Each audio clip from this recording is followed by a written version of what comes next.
Okay, we are finding area and perimeter of compound figures. In this case, we're going to do an exercise that involves the fusion of a square and a triangle. For this exercise, we're going to need the following formulas. We're going to need the area formula of a rectangle because squares are rectangles, so we're going to use rectangle formulas. It's simpler this way for us. And for the triangle, we're going to need the area formula of a triangle. I'm showing this type of triangle because this is the type of triangle we're going to have to deal with. Notice that the height is in here.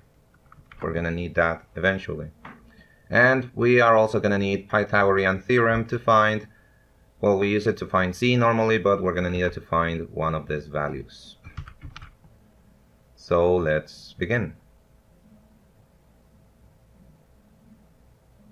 I'm asked to find the exact area and perimeter and the approximated area and perimeter. How do I know when I have to find both things? If I get answers with radicals or with pi, with any sort of irrational number, I'm going to have an exact value and I need to put it in the calculator so that I can get an approximated value as well.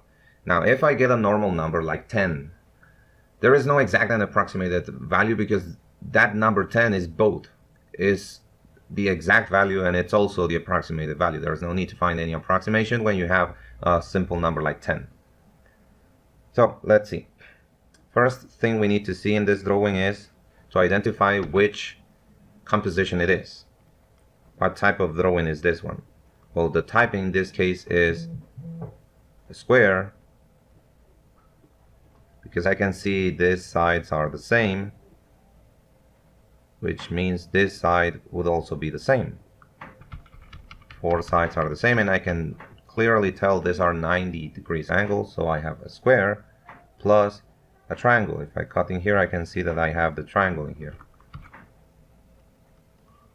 Square plus triangle, which means that in order to find the area, which will be the second thing I'm going to have to write, area, in order to find it, I'm going to have to find the area of the square, which I'm going to call A1, the area of the triangle, which I'm going to call A2, and I need to add both of them in order to get the area of the whole thing of the figure that I am asked to find. So let's start with the square. Area 1. How do you find the area of a square? Well, a square is a rectangle. The area of a rectangle is base times height. So area 1 equals base times height. Which is the base in this case? Well, it would be 8. So 8. And the height will be also 8. How do I know that it is 8? Well, these marks, they tell me that these three segments have the same measure. That's what the mark is used for. 8 times 8 will be 64. Because area is measured in square units, and the units in here are miles, I'm going to have to write square miles. Now let's go with the triangle. Area 2. How do you find the area of a triangle? Well, base times height divided by 2, just as it was explained before. Now notice that in this triangle, this is the base and this is the height. That's the type of triangle that we have in here. If I cut with an invisible line in here, I can tell I have that kind of triangle. So I'm going to draw in red so that you can see that this will be the height.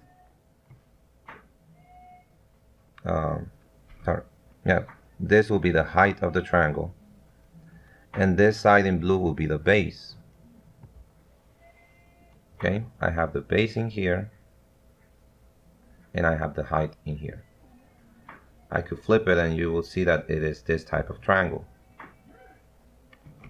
So, do I know the base of the triangle? Yes, since the base is one of the sides of the square, it means it is 8. Now the height, I don't know the height, so I need to find it. How am I going to find that? Well, if you pay attention in here, you can see that this is a right triangle. This piece in here, only this piece, it's a right triangle. I'm going to draw it here, that you can see it. Okay, this piece in here, it's a right triangle. Which are the measures of this right triangle? Well, let me see. For this right triangle, A would be, notice that it starts in the center and it goes all the way up here. So it's half of the original 8. So the measure of this side is 4. The C has the mark that tells me it measures the same as 8. So I know that C equals 8. Now the base would be H, the height that I am looking for. I don't know the measure of the height, which is why we're going to have to use Pythagorean theorem in order to find this thing. So let's use Pythagorean theorem here. Pythagorean theorem is c squared equals a squared plus b squared. Which number is c? Well, it's 8, 8 squared.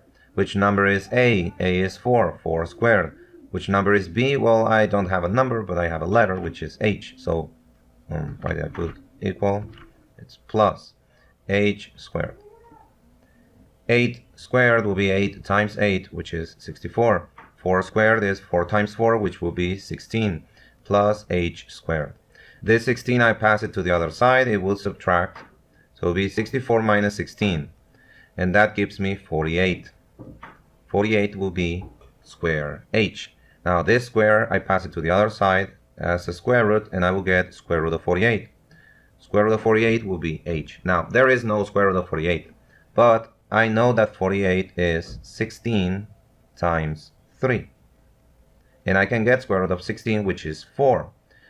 The 3 I cannot get square root from, so I will just copy square root of 3. That means the height of the triangle is 4 square root of 3 miles. Don't forget to put the units in the final answer of whatever step or process you're doing. So I now find the height of the triangle. I'm fine with this now. So the height will be 4 square root of 3. And the base of the triangle, which will be this thing, would be 8. Those are the two numbers I'm going to use. So let's substitute those numbers in here. Area 2. The base of that triangle is 8.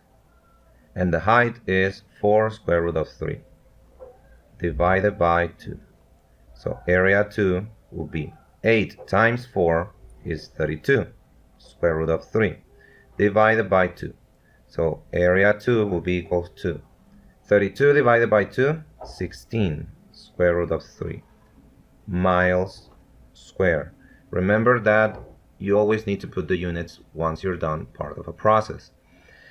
Now, these are the areas of the square and the triangle separately. I'm asked to find the area of the entire figure. The area of the entire figure will be the sum of both areas.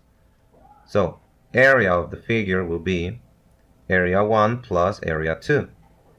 The area of the figure in this case will be, well, 64 plus 16 square root of 3.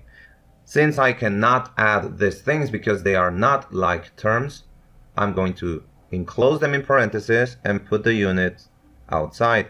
This would be the exact value of the answer. Now, I can write this in the calculator, and that will give me the approximated answer. If I want to write the approximated answer, remember you need to use this symbol instead of equal.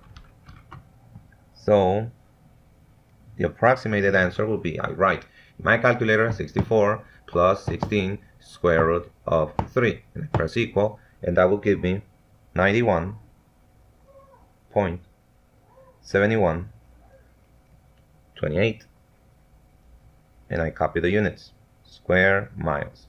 That will be the approximated value of the answer. Once I have the area, I'm going to find the perimeter. So, perimeter.